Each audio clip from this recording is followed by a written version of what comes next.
This lecture is on stress. It's the second lecture in the motivation and emotion unit, and we'll be looking at causes of stress, reactions to stress, and then what stress does to your body in terms of overall health. So let's begin. First part is going to be on causes of stress. Whenever we experience stress, there are things that cause us to feel it. Sometimes those things are real, sometimes those things are imagined. Whatever they are that causes stress, even if it's a large amount of stress or a small amount of stress, it is known as a stressor. So, for example, when you're running late to school and you're freaking out about it, or when you have a big test and you haven't studied for it at all, that would be a stressor.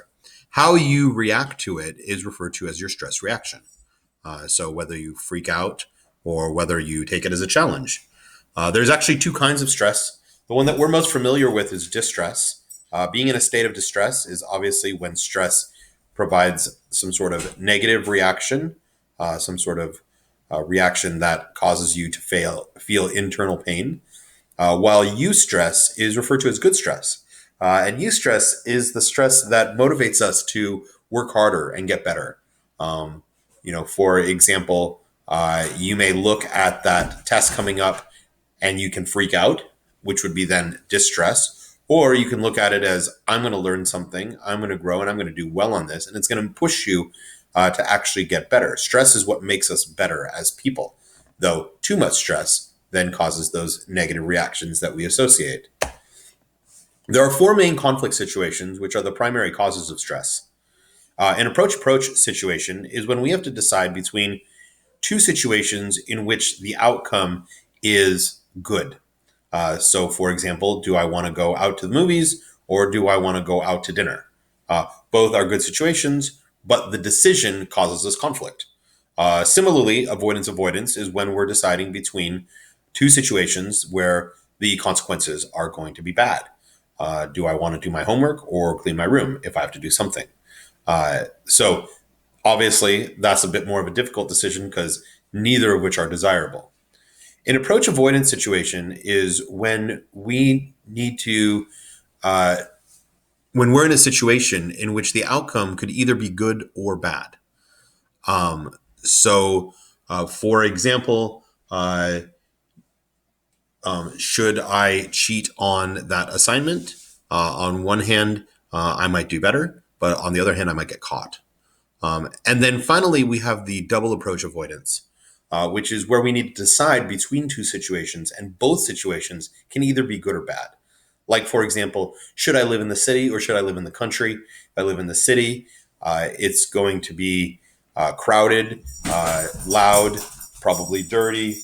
But with the countryside, it's going to be maybe too quiet, a little bit boring. But on the good side, the countryside might give me peace and quiet, might give me relaxation, and the city's going to be bustling and have a lot of stuff that I can be doing.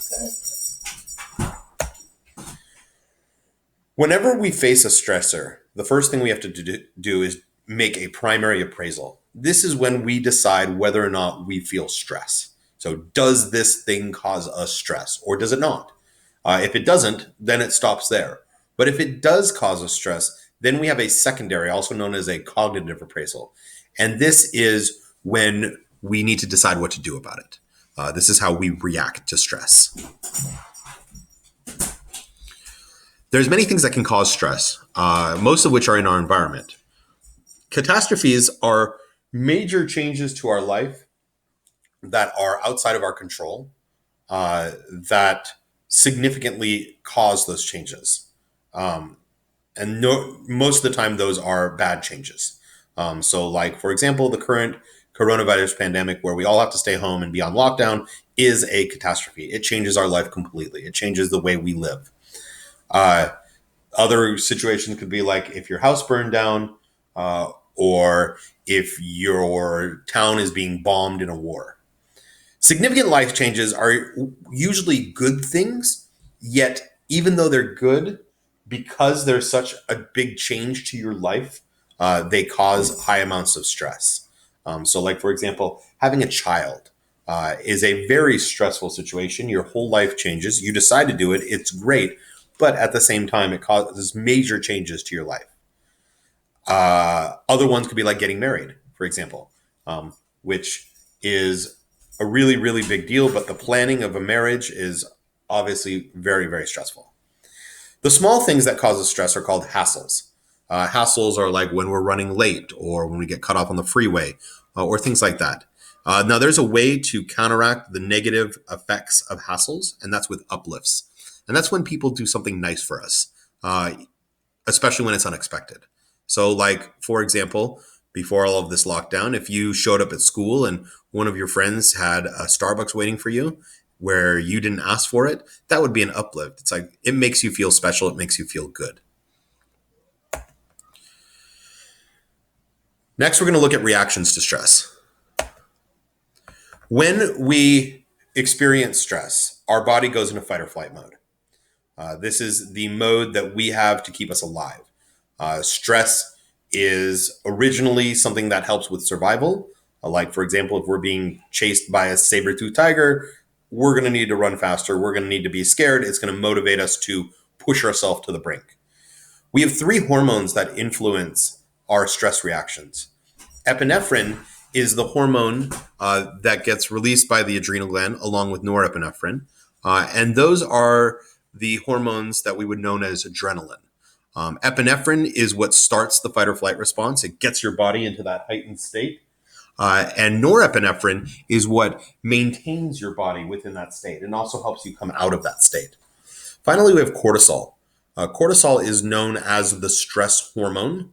And cortisol plays a significant role in fight or flight because in fight or flight, we need to have blood go to our muscles rather than to our internal organs. We need to have our lung capacity be higher and our heart beat faster. And cortisol is what shuts and what turns those things on and shuts some of the other things down. We'll see later that cortisol, though, has some pretty negative effects as well. When we go through a stress reaction, we go through what's called the general adaptation syndrome, and it works in three different phases. The first is the alarm phase. This is when we get worked up. We get worked up to face the danger and to face the stress that's coming. This is when epinephrine would be released. The resistance phase is when now we're at a heightened state, but now we're trying to maintain it and work better. This is where norepinephrine and cortisol come in. And this allows us to maintain this heightened state to deal with the danger. But once it's done, we experience exhaustion. Our norepinephrine shuts down the fight or flight response, and our body needs to recover. This can be difficult at times, especially for people who experience chronic stress, because they never get to that exhaustion phase. They're already going back to alarm for the next stressful thing that's hitting their life. But with the exhaustion phase can be so damaging at times that if someone doesn't get it, it can literally cause permanent damage and sometimes even death. Some way that we deal with stress is with social withdrawal. In a short-term situation, this can be a good thing. It allows us to collect our thoughts. We don't respond so much like impulsively. But at the same time, if we're always socially withdrawing, then it can cause us to experience social isolation. And with social isolation, there are a multitude of other negative effects.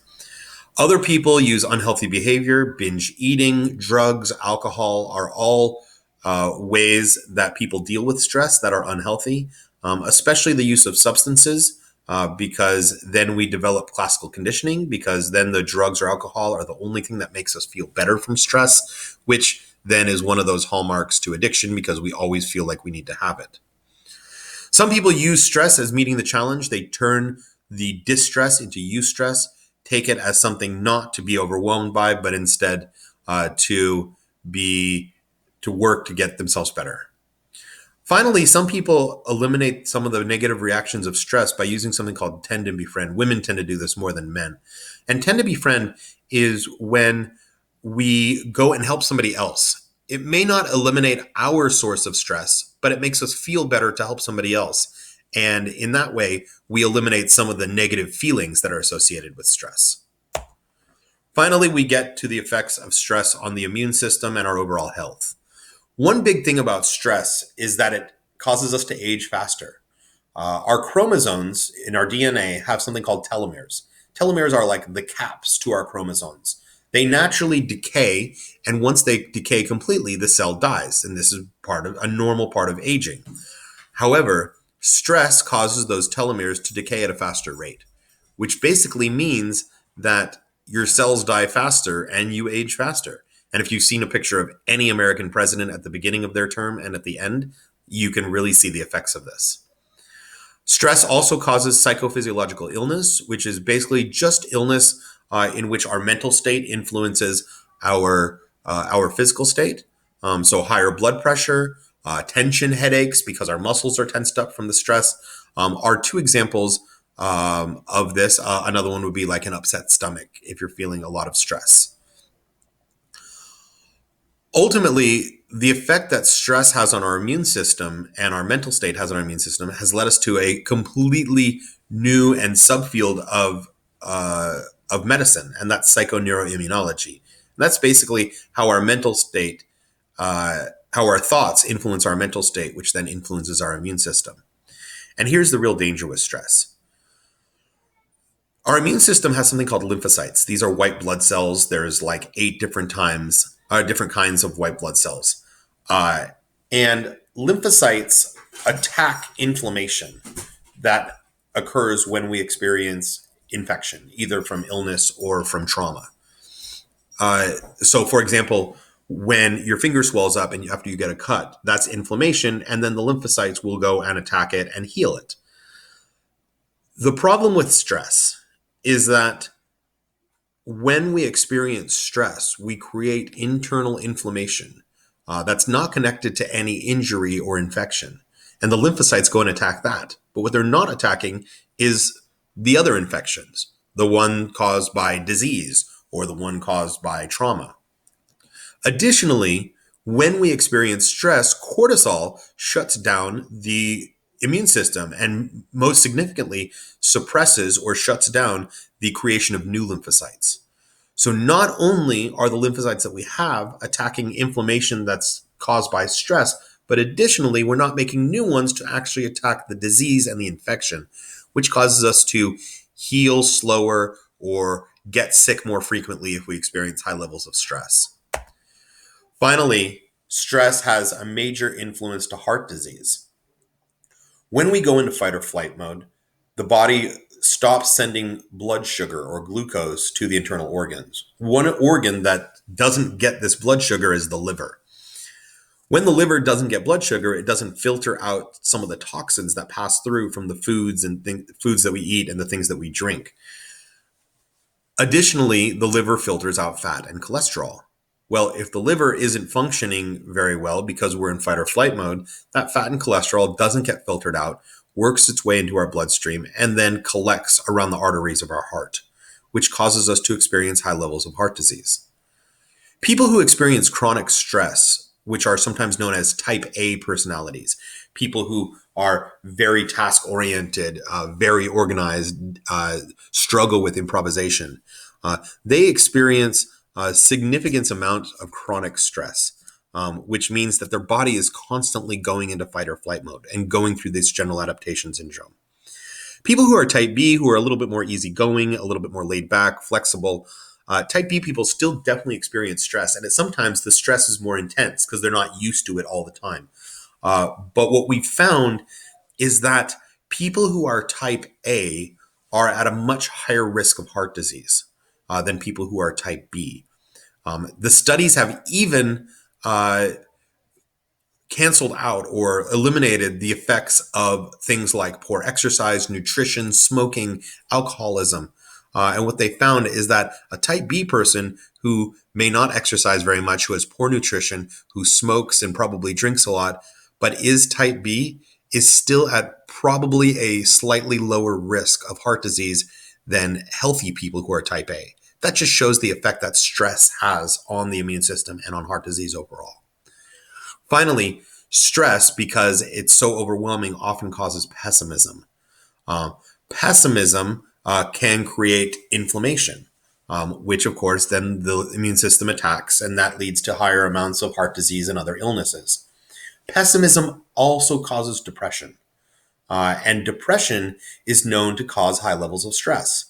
And so when a person has high levels of stress and it results in depression and pessimism, it becomes this vicious cycle in which depression causes more stress, the stress causes more pessimism, and both of those things cause more inflammation, which the immune system then attacks and doesn't attack things like disease and puts our body in a fight or flight mode. So for people who are depressed and experience high levels of stress, they are at extreme risks for heart disease. Ultimately, stress itself can be good. It can motivate us to be better. It can cause us to push ourselves beyond our normal limits. But at the same time, the emotional effects that stress creates can have some serious effects both on our mental health and on our physical health.